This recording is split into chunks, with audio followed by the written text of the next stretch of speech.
আসসালামু আলাইকুম। MJ6 math YouTube চ্যানেলের পক্ষ থেকে সকলকে জানাচ্ছি আন্তরিক শুভেচ্ছা ও অভিনন্দন। নবম শ্রেণীর প্রিয় শিক্ষার্থীরা, আজ তোমাদের গণিত বইয়ের ১০০ পৃষ্ঠা নম্বর ১০০ যে অধ্যায়টি রয়েছে অর্থাৎ শিক্ষণ অভিজ্ঞতাটা রয়েছে প্রকৃতি ও প্রযুক্তিতে বহুপদী রাশির। এই প্রকৃতি ও প্রযুক্তিতে বহুপদী রাশির যে বাকশেষ উপপাদ্য রয়েছে এই নিয়ে বিস্তারিত আলোচনা করব। তো বাকশেষ উপপাদ্যর সাহায্যে বাকশেষ নির্ণয় করার জন্য যে প্রক্রিয়াটি রয়েছে তার বিস্তারিত ব্যাখ্যা এখানে থাকবে। তার কথা না বাড়িয়ে চলে যাচ্ছে মূল পর্বে। তো প্রথমে জানবো আমরা আসলে বাকশেষ উপপাদ্যটা কী, এটি কী প্রক্রিয়ায় বাকশেষ উপপাদ্যের সাহায্যে আমরা বাকশেষ নির্ণয় করতে পারি। এই কাজের উপর ভিত্তি করে দেখো তোমাদের অপর পৃষ্ঠায় ১০১ নম্বর পৃষ্ঠায় দুটি একক কাজ রয়েছে। দেখো একটিতে এইটাও আমি সমাধান করে দেবো। হ্যাঁ, এই একক কাজ দুটি তোমার সমাধান করে দেবো ইনশাআল্লাহ। তো আমার সূচনা লগ্নে যে ব্যাখ্যাগুলি থাকবে মনোযোগ সহকারে যদি তুমি দেখো এবং অনুধাবন করতে পারো তাহলে তুমি এইগুলি অনায়াসেই পারবে। আমি অঙ্কটা শুরু করার আগে তুমি অঙ্কগুলো পারবে। তো দেখো এখানে কী বলা হয়েছে, বহুপদী রাশি এত এবং এত দ্বারা ভাগ করলে অর্থাৎ এইটাকে এটা দ্বারা ভাগ করলে ভাগশেষটা কত হবে তা ভাগশেষ উপপাদ্যের সাহায্যে নির্ণয় করতে হবে। আচ্ছা, তাহলে ঠিক আছে, এই সিস্টেমটা কি একটু জেনে নিই আমরা, এর ভাগশেষ উপপাদ্যটা কী। আচ্ছা, তাহলে তোমরা একটা জিনিস খেয়াল করো, যদি এরকম হয় x² + 4x + 2, এটা যদি একটা বহুপদী রাশি হয় আর এটা যদি আরেকটা রাশি হয়, এখন এটাকে যদি আমরা এটা দ্বারা এইটাকে মানে এই রাশিটাকে যদি আমরা এটা দ্বারা ভাগ করি তাহলে ভাগশেষ কত হবে।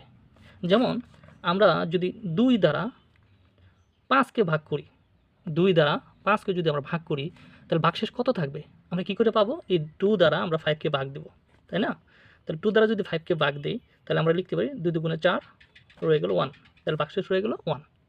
আচ্ছা, ঠিক তদ্রূপ তাহলে আমি এইটাকে মানে এই রাশিটাকে যদি এটা দ্বারা ভাগ দেই তাহলে ভাগশেষ কত থাকবে তা আমরা পাবো। দেখো আমরা যদি এই যে x + 2 এটা দ্বারা যদি এটাকে ভাগ দেই তাহলে কী দাঁড়ায়, দেখো 4x + 2।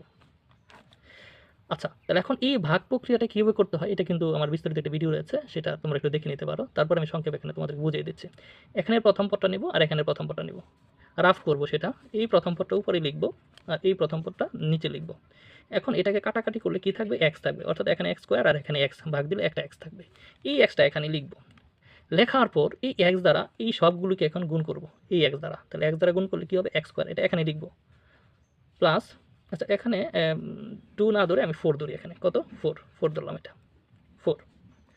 তার x দ্বারা এটাকে যদি আমরা গুণ করি, এই যে x দ্বারা যদি আমরা গুণ করি তাহলে কী হবে, x আর x গুণ করলে x² প্লাস 4x, এই যে 4 আর x গুণ করলে 4x।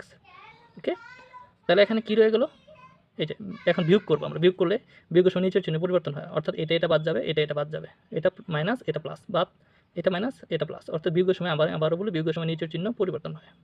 তাহলে কী রয়ে গেলো, প্লাসের 2 রয়ে গেলো। তার মানে x + 4 দ্বারা যদি এই রাশিটাকে ভাগ দেওয়া হয় তাহলে ভাগশেষ কী থাকে, 2 থাকে। ভাগশেষ, এটা হলো ভাগশেষ। তাহলে ভাগশেষ কত রইল, 2। আচ্ছা, এটা নর্মালি যে আমরা ভাগগুলো রয়েছে এই ভাগ প্রক্রিয়ায় আমরা পেয়ে ফেললাম, কিন্তু এইভাবে ভাগ না করে আমরা কিভাবে এই 2টা পেতে পারি, এই ভাগশেষটা আমরা পেতে পারি, এই সিস্টেমটাকে বলা হয় তোমার ভাগশেষ উপপাদ্য। এই পদ্ধতিটাকে বলা হয় কি, ভাগশেষ উপপাদ্য। অর্থাৎ এই ভাগ প্রক্রিয়া না দেখায়া কীভাবে আমরা 2 পেতে পারি। আচ্ছা দেখো তাহলে কীভাবে 2 পাই, অর্থাৎ যা দ্বারা ভাগ করবে এটাকে কি বলা হয়, ভাজক, এটাকে বলা হয় ভাজক আর এটাকে বলা হয় ভাজ্য। আশা করি তোমরা এই বিষয়টা জানো, তারপরেও আমি তোমাদেরকে দেখিয়ে দিচ্ছি। আর এটাকে বলা হয় ভাগফল।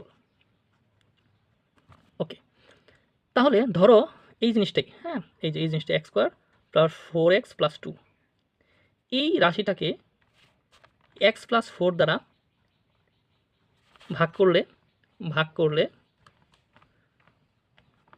করলে কি ভাগশেষ কত হবে, ভাগশেষ কত হবে তা ভাগশেষ উপপাদ্যের সাহায্যে নির্ণয় করতে হবে। ভাগশেষ উপপাদ্যের সাহায্যে বা ভাগশেষ উপপাদ্য ব্যবহার করে বের করো। আচ্ছা, তাহলে এখন আমরা আগেই জেনেছি যে এইটাকে এই রাশিটাকে এটা দ্বারা ভাগ করলে কত থাকে, 2 থাকে। তাহলে দেখো এখন এই ভাগ না করে আমরা কীভাবে বের করি, যেভাবে বের করবো সেই পদ্ধতিটির নামই হলো ভাগশেষ উপপাদ্য। আচ্ছা, তোমাকে প্রথমে কি করতে হবে, এই যে এই দেখো এটা জানি কি, এই যে এটাই তো এটা জানি কি ভাজক। এই ভাজক সমান তোমাকে শূন্য ধরতে হবে। কি ধরতে হবে? শূন্য। অর্থাৎ এটা দ্বারা যদি ভাগ করলে রেজাল্ট যদি শূন্য হয় তাহলে তার কোনো ভাগশেষ থাকবে না। যাই হোক, বিষয়টা একটু ক্লিয়ার করি আমি আবার। অর্থাৎ এই জিনিসটা ভাজকটাকে আমরা কি ধরবো? শূন্য ধরবো। ভাজকটাকে কি ধরবো? শূন্য। তাহলে এখানে দেখো x + 4 = 0। তাহলে আমি এখান থেকে 0 ধরার পর এখান থেকে আমরা x এর মান বের করব। তাহলে অতএব x সমান কি বের হবে? এটা ওই পাশে চলে গেলে -4। বিষয়টা আশা করি বুঝতে পেরেছো। আচ্ছা, এখন এইটাকে, এই যে যাকে আমরা ভাগ করতে বলা হয়েছিল, যার ভাগশেষ আমরা নির্ণয় করব, এইটার মধ্যে গিয়ে এই x এর মানটা যেটা পেলাম এটা বসাবো। কি করব? এই যে এটার মানটা এই যে এখানে বসাবো। এটা কি? ভাজ্য। তার মানে প্রথম কাজ হলো, এক কথায় আমি সংক্ষেপে বলতেছি আবারও, প্রথম কাজ হলো তোমার যেটা দ্বারা ভাগ করবা সেটা সমান কি ধরবো? 0 ধরে এখান থেকে x এর মান আমরা বের করব। বের করার পর এই যে এটার মধ্যে নিয়ে বসায় দেব। ঠিক আছে? এটার মধ্যে কি করব? বসাবো।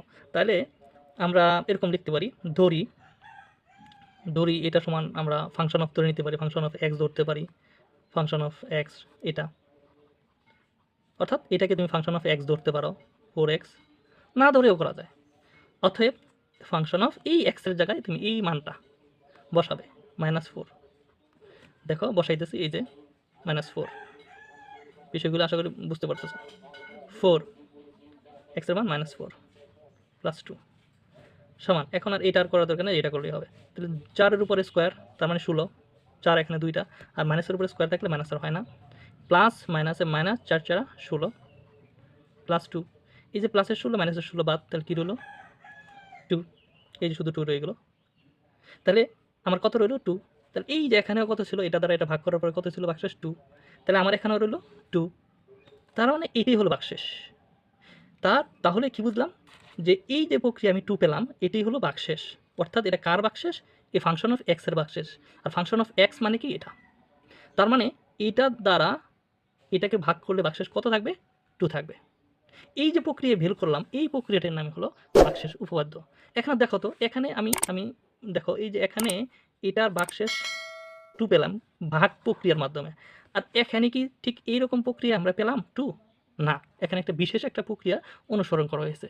আর এই প্রক্রিয়াটার নাম হলো ভাগশেষ উপপাদ্য। ভাগশেষ উপপাদ্য। আশা করি বিষয়টি বুঝতে পেরেছো। তাহলে এবার তোমরা কি করবে? ওই যে তোমাদের 101 পৃষ্ঠায় একটু দেখো, এবার তোমরা 101 পৃষ্ঠায় যে একক কাজটি রয়েছে তা নিজেরা একটু করার চেষ্টা করো। হ্যাঁ, আমার ভিডিওটি স্ক্রিপ্ট করে বা অফ করে বা তুমি হাইড করে তুমি করার চেষ্টা করো। তারপরে দেখো আমার সাথে মিলিয়ে দেখো তুমি পারতেছো কিনা। তো যাই হোক, এবার আমি তোমাদের এইটা আমি সমাধান করে দিচ্ছি। তো দেখো প্রিয় শিক্ষার্থীরা, তোমরা খাতা কলমটা সাথে নাও, খাতা কলমটা পাশে নাও, মেন বইটি পাশে রাখো, তারপর আমার সাথে করার চেষ্টা করো। তার মানে এখানে হলো এটা দ্বারা ভাগ করতে হবে। তার মানে কি বলো তো দেখি? এটা সমান কী ধরতে হবে? প্রথম কাজ, এটা সমান 0 ধরতে হবে। কী ধরতে হবে? 0। তাহলে আমরা কি করব? এই যে একটু দেখো, আমরা কি করব? এই যে যা দ্বারা ভাগ করব তাকে আমরা 0 ধরব। এখানে আমরা লিখব, এখানে এরকম লিখে নিব x - 3 = 0। তাহলে অতএব x সমান কী হবে বলো? এই 3টা যদি ওই পাশে নেই, মাইনাস এটা প্লাস হবে। তাহলে প্লাস আর দেওয়ার কোনো প্রয়োজন পড়ে না। ওকে, এখন এই যে এটা সমান, যেহেতু x চলক আছে, তাহলে আমরা লিখব, ধরি ফাংশন অফ x সমান, এই যে এটা ধরবো। এটা সবসময় ধরে নিতে পারো, ধরা ছাড়াও করা যায়, ধরা ছাড়াও তুমি করতে পারো। x², এই যে যা আছে, -4x + 3। এই যে এখন জাস্ট আমি কি করব? এই যে x এর মানটা কত? 3, এটা সব জায়গায় বসায় দেবো। তাহলে ফাংশন অফ 3, x এর জায়গায় বসাবো 3, তার উপরে স্কোয়ার -4, x এর জায়গায় 3 + 4 3 সমান, এটা কত হবে বলো? 9। 3 3 9, 3 এখানে 2টা, অর্থাৎ 3 × 3 সমান কত হলো? 9। এটা 3 4 12 প্লাসের হলো 3। আচ্ছা, তাহলে এখন এই 9 আর 3, এই 9 আর 3 যোগ হবে, একই রকম চিহ্ন। তাহলে এটা কত হলো? 9 আর 3 12, মানে স্যার 12। তাহলে সমান কি হলো? 0। কত পেলাম? 0। এই যে 12 থেকে 12 চলে গেলে 0।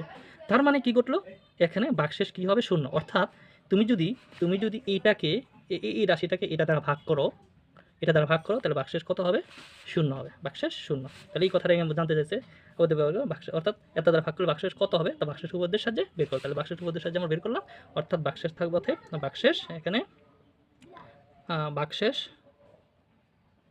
হবে কত, শূন্য। বাস এটা। এখন তুমি আসলেই কি ভাগশেষ শূন্য হয় কিনা তুমি এটা চেক করতে পারো। আমি তোমাদের বোঝার স্বার্থে আমি এটা করে দিচ্ছি, হ্যাঁ, বোঝার স্বার্থে। এই যে এটা দ্বারা আমরা ভাগ করে দেখি, এই যে x-3 দ্বারা আমরা যদি ভাগ করি, নর্মালি যদি ভাগ করি, এটা অবশ্য তোমার গণিতের মানে তোমার এতটুকুই তোমার মূল অঙ্ক। এখন যেটা বুঝাইতেছি এটা তোমার ব্যাখ্যা আমি দিতেছি যে বাস্তবতা দেখায় যে আসলে এটা হয় কিনা। এই যে দেখো -4x + 3, ঠিক আছে। আচ্ছা, তাহলে দেখো এখন এই যে x স্কোয়ার আর x, এইটা নিব আর এটা নিব, ওই যে x স্কোয়ার আর x ভাগ দিলে কি থাকবে, x। তাহলে এই xটা কি লিখবো, এই যে এখানে লিখবো x লিখে এটা দ্বারা এই দুইটাকে গুণ করবো, করলে x স্কোয়ার - 3x। বিয়োগের সময় নিচের চিহ্ন পরিবর্তন হয়, নিচের চিহ্নে কি হয় পরিবর্তন, এটা মাইনাস প্লাস হবে আর এটা প্লাস মাইনাস হবে, তাহলে এটা বাদ যায়। আর এখানে 4টা থেকে 3টা চলে গেলে একটা থাকবে, বড় সংখ্যার চিহ্ন বসে এই যে মাইনাস থাকবে, আর এটা রয়ে গেলো +3। আচ্ছা, এখন আবার কি করবো, এই প্রথমটা নিব, এই যে প্রথমটা -x, এই প্রথমটা আর এই যে প্রথমটাই। তাহলে এখন কাটলে কি রইলো -1। এখন এই -1 বসাই, -1। এখন এই -1 দ্বারা কি করবো, এই দুইটাকে আবার গুণ করবো, তাহলে -1 আর x গুণ করলে -x, -1 -3 গুণ করলে কি হয় +3। এবার এটা বাদ যায়, এটা বাদ যায়, কি রইলো, শূন্য। তার মানে কি ঘটলো দেখো, আসলে আমার বাস্তবতায় নর্মালি সাধারণ যে ভাগ, সেই ভাগ প্রক্রিয়া যদি আমরা বের করি তাহলে ওর ভাগশেষ কী হইতেছে, 0। তার মানে আমার অঙ্কটা হয়েছে। আশা করি তোমরা অঙ্কটি বুঝেছো। তো আজকে ভিডিওটা অনেকটাই লম্বা হয়ে গেছে, বড় হয়ে গেছে। তোমাদের এবার নিজেরা দ্বিতীয়টা তোমরা করার চেষ্টা করো, দেখো পারো কিনা। আমি একটু দ্রুত তোমাদের করে দিচ্ছি। তাহলে আমরা কি করবো, এই ক্ষেত্রে আমরা কি করবো, এটা সমান আমরা কি ধরবো, 0 ধরবো, 0। প্রিয় শিক্ষার্থীরা, তোমরা আমার অঙ্কগুলো বুঝতেছো কিনা তোমরা একটু কমেন্ট বক্সে কমেন্ট করে জানিয়ে দিতে পারো, এতে আমি অনুপ্রাণিত হই যে আসলে তোমরা আমার অঙ্কগুলো বুঝতেছো। আচ্ছা ঠিক আছে, প্রিয় শিক্ষার্থীরা, তাহলে এটা সমান আমরা কী ধরবো, 0 ধরবো। তাহলে 2 নম্বর, তাহলে এখানে কী ছিল, 3x - 2, 3x - 2 সমান 0 ধরবো। তাহলে এখান থেকে আমাদের কাজটা কি, x এর মান বের করা। তাহলে x এর মান যেহেতু এটা এই জায়গায় x আছে, তাহলে এটাকে আমরা ওই পাশে নিই, তাহলে ওই পাশে নিলে মাইনাস, এটা প্লাস হবে। এখন এই x সমান এই 3টা কোথায় যাবে, এই 3টা এটা নিচে আসবে, তাই না। এই বিষয়টা তোমরা জানো। তো মূল কথা হলো, প্রথম কাজ হলো আমার এখান থেকে x এর মান বের করা। তারপরে কাজ হলো দড়ি, কি লিখবে, দড়ি ফাংশন অফ x, এই যে এটাকে ফাংশন অফ x ধরে নিও। ফাংশন অফ x সমান কী করতে পারো, এইটা লেখো, হ্যাঁ, এই যে এটা 2x⁴ - x square, 2x⁴ - x square, এই যে -x স্কোয়ার +2, এই +2। ওকে, তাহলে এখন এই যে x এর মানটা তোমরা এখানে বসাও। তাহলে অতএব ফাংশন অফ 2/3 সমান 2, x এর জায়গায় বসাবো 2/3, তার উপরে 4 মাইনাস x এর জায়গায় বসাবো 2/3, তার উপরে স্কোয়ার প্লাস এই যে 2 এর 2 সমান, এটা আর করার দরকার নেই। এবার 2, এই 4টা এটার উপরে আছে, এই 2 এর উপরে আছে, 3 এর উপরে আছে। 2 এর উপরে 4 থাকলে কত হয়, 16 হয়, কারণ 2 এখানে 4টা দিয়ে গুণ করে দেখো 16, এই যে 2 × 2 × 2 × 2, 2 দুগুণে 4, 4 দুগুণে 8, 8 দুগুণে 16, এই 16। আচ্ছা, এবার 3 এর উপরে 4, তাহলে 3 এর উপর 4 থাকলে মানে কি 3 × 3 × 3 × 3, 4টা 3 গুণ করলে 81 হয়। কত হয়, 81, অর্থাৎ 3 × 3 = 9, তারপরে 3 × 9 = 27, 3 × 27 = 81, মাইনাস এই স্কোয়ারটা 2 এর উপরে আছে, 2 এর উপর থাকলে 4, এই স্কোয়ারটা 3 এর উপরে আছে, তাহলে 9 মানে প্লাসের 2। আচ্ছা, তো সমান, এইবার আমরা কী করব, এই 16-র সাথে এটা আমরা গুণ করব, 16-র সাথে এটা আমরা গুণ করে নিব। তো 16-র সাথে এটা গুণ করলে কত হয়, 16-র সাথে গুণ করলে 16 দুগুণে 32, 81 -4 9 প্লাস হলো 2। এখন লসাগু করো, এখন কী করবো, লসাগু 81 9 আর 10 1 আছে, 81 9 আর 1 এর গুণ হলো 81। এখন এটা দ্বারা এটাকে ভাগ করবো, ভাগ করলে 1 দ্বারা এটা গুণ করলে 32, মাইনাস 9 দ্বারা 81 ভাগ করলে 9 9 81 9, 9 আমার 4 এর সাথে গুণ করলে 4 9 36 যোগ, এবার 1 দ্বারা 81কে ভাগ করবো, ভাগ করলে 81, 81 আবার 2 এর সাথে গুণ করলে কত হয়, 81 দুগুণে তোমার হয় 162। ওকে, সমান, এখন এই 32 আর 162, 32 আর কত 162 আমরা যোগ করবো, যোগ করলে হয় 194, বিয়োগ হলো 36, নিচে হলো 81। এখন এটা থেকে এটা কী করবো, বিয়োগ করবো এই যে 194 থেকে 36 যদি আমরা বিয়োগ করি, তাহলে বিয়োগ করলে হয় তোমার এই যে 81 বিয়োগ করলে হয় 158, 158। আচ্ছা, এই হলো মোটামুটি। তো প্রিয় শিক্ষার্থীরা, এই হলো মোটামুটি তোমাদের অঙ্ক। তো 2 নম্বরটা আমি করে দিলাম। তোমরা সমস্যার সমাধানগুলি বুঝছো কিনা তুমি অবশ্যই কমেন্ট বক্সে কমেন্ট করে জানিয়ে দাও। তাহলে তুমি এখানের এটার উত্তরটা তুমি এভাবে লিখতে পারো। অতএব তুমি এইভাবে লিখতে পারো যে 2x⁴ - x² + 2 এতকে 3x - 2 দ্বারা ভাগ করলে ভাগশেষ হবে 15881। এত তোমরা এই উত্তরটা তোমরা লিখতে পারো। তো যাই হোক প্রিয় শিক্ষার্থীরা, আজকে এই পর্যন্ত রইলো। তোমরা সবাই ভালো থাকো, সুস্থ থাকো। তোমাদের সকলকে ধন্যবাদ।